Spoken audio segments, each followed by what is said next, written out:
Welcome to the 6 Feet for Wellbeing show with Health Promotion Services. I'm Christopher, and I'm so excited to welcome you to episode 1 of season 2 of 6 Feet for Wellbeing. And I'm also Christine. So today we have a great episode that challenges the common beliefs about fat, both dietary and adipose tissue. This seems to be an appropriate topic to discuss in January, as many people prescribe to the New Year, New Me mantra, which consistently includes dieting and or fat loss. So let's dive right in to Unmasking WellBeing, where we spit straight knowledge. Christopher, start us off. All right, absolutely. So, during the 20th century, diet culture and fat phobia became entrenched in American culture. During the 1960s and continuing to this day, the low-fat diet was really popularized. First being prescribed to those at high risk for strokes or heart attacks, but then it was swiftly made to be the new ideology promoted by physicians, the federal government, the food industry, and popular health media. When thinking strictly about health, the research demonstrates that no health benefit differences between a low-fat and low-carbohydrate diet. Either eating pattern can be advantageous for health or impact health when consuming too much. Absolutely, and either diet pattern can also result in the same amount of unwanted fat gain when over-consuming calories. Listen, we get it. You want to look good naked and just be healthy in the process. And the society has told you that fat-free bodies and fat-free diets are the only way. Guess what? They are wrong! That is so right. I mean, Christine, did you know that among doctors and health professionals that there's no established criterion for perfect body fat and health, for percent body fat and health risk? You know, I think I actually did read that somewhere in the research. Yes, great point. So basically what Christopher just said, that means that there is no standard percentage or absolute pounds of fat that has a determined health risk. So for example, a normal range for blood pressure is at or below 120/80.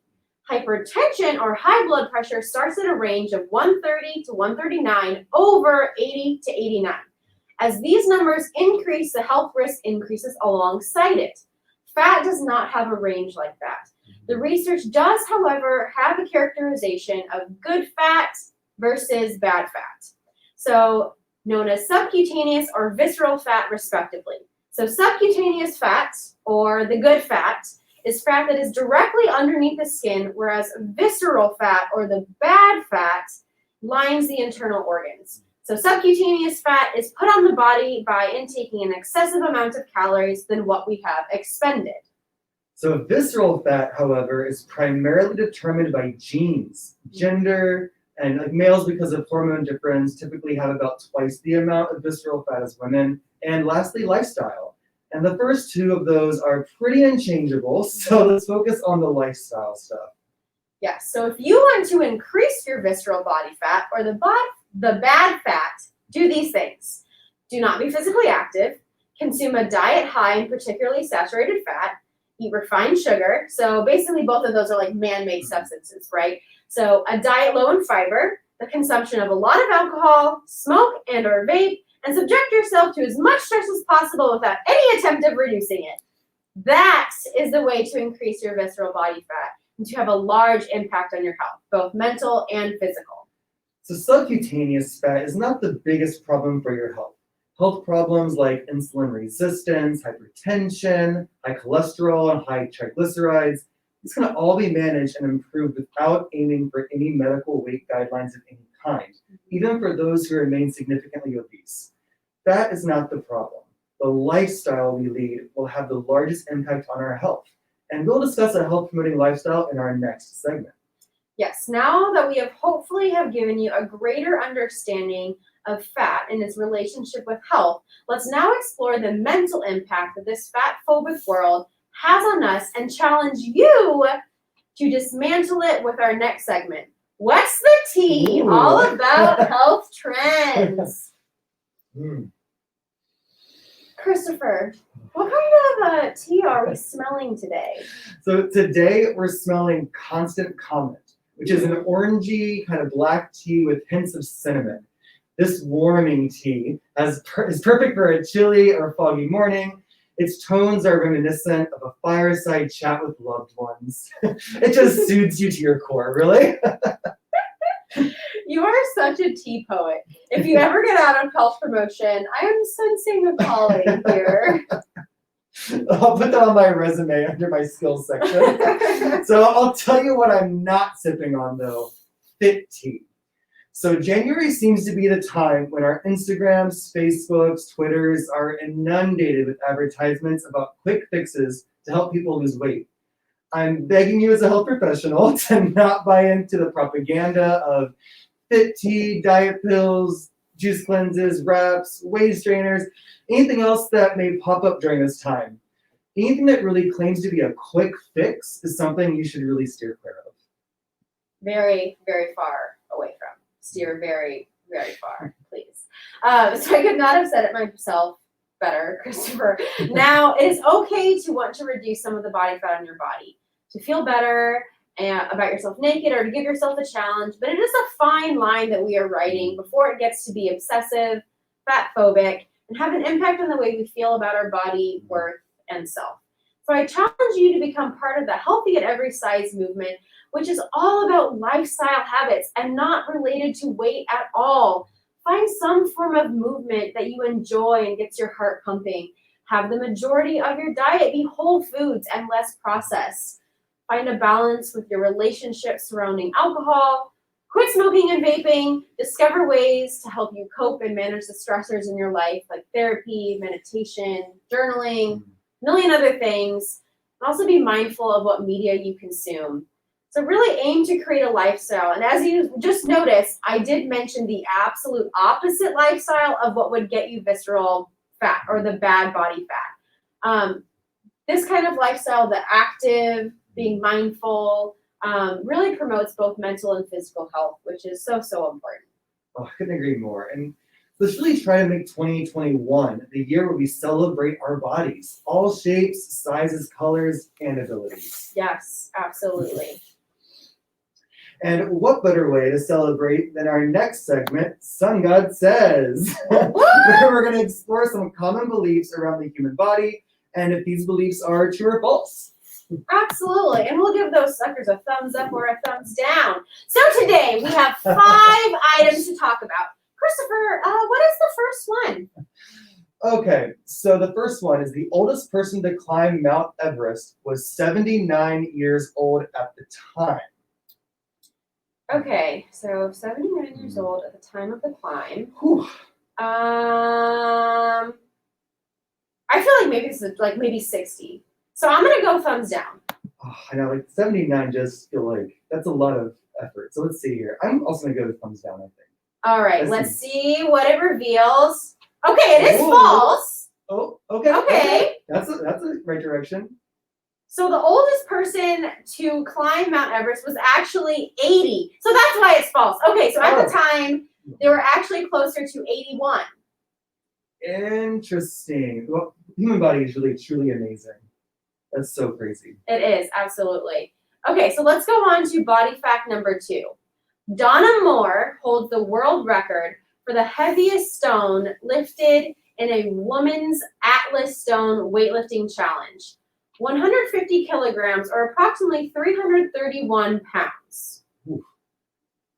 Wow. Okay, so can you tell me more about what the Atlas Stone Challenge is? Christopher, I would love to. Okay, so the Atlas Stone Challenge starts with a set of 5 spherical stones that increase in weight. They normally are, they're not like metal or steel or anything. It's kind of just like a giant concrete-ish ball.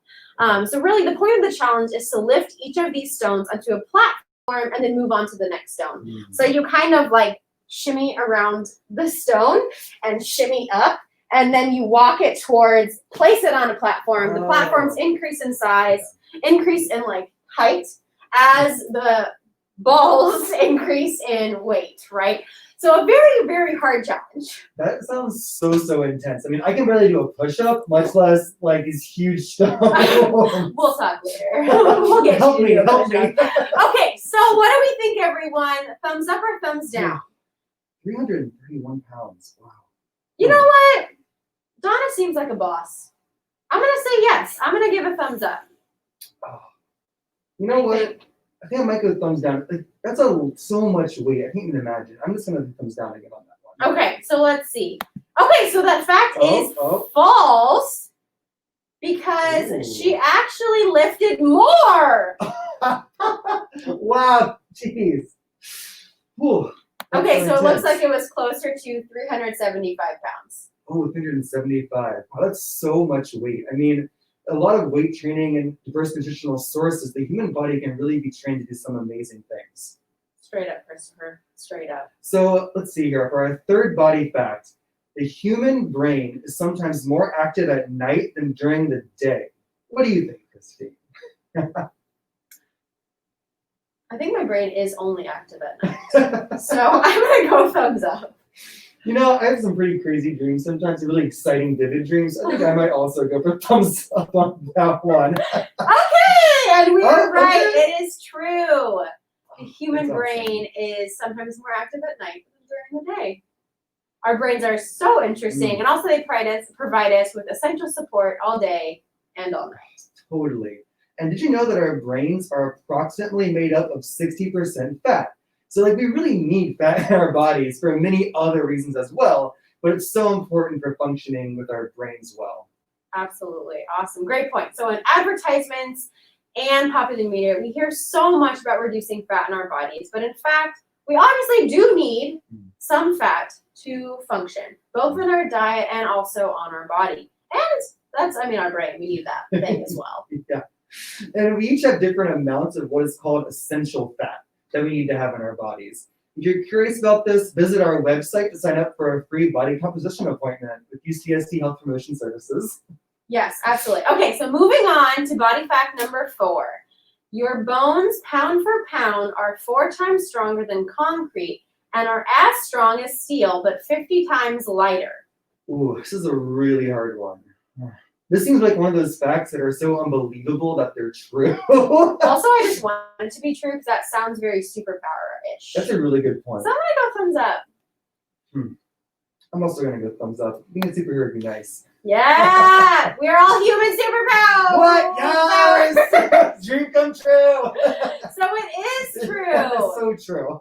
And keeping our bones healthy obviously requires regular physical activity and a balanced diet. We often only think of our bones when they break or start to hurt with age, but our bones are really the unsung heroes of our daily life, literally keeping our bodies together. That's such a good point. It is possible to have skeletal injuries if we push ourselves too hard when it comes to exercising.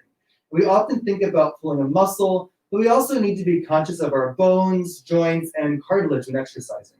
Absolutely, and especially this time of year, many people are sort of beginning new sort of movement or workout routines. As we discussed, wanting to improve your well-being and your health is a good thing, but can easily become something we can get obsessed with. So remember to not only think about your muscles, but also your bones and be super mindful when sort of starting a new routine. I love that advice so much. Let's check out our last body fact for today. The average person has 50,000 miles of blood vessels inside of them. What do you think? I feel like it has to be like, they're so tiny. Even if you line them all up, I think they're tiny. I'm going to go false. I'm going to go true. That seems like something that is a lot. I kind of want that to be true for me Right. for some reason. Okay, it's false, but why is it false? Oh, Trick! Okay. Okay, we have approximately 60,000 miles of blood vessels inside of us, not 50,000. It's so intense.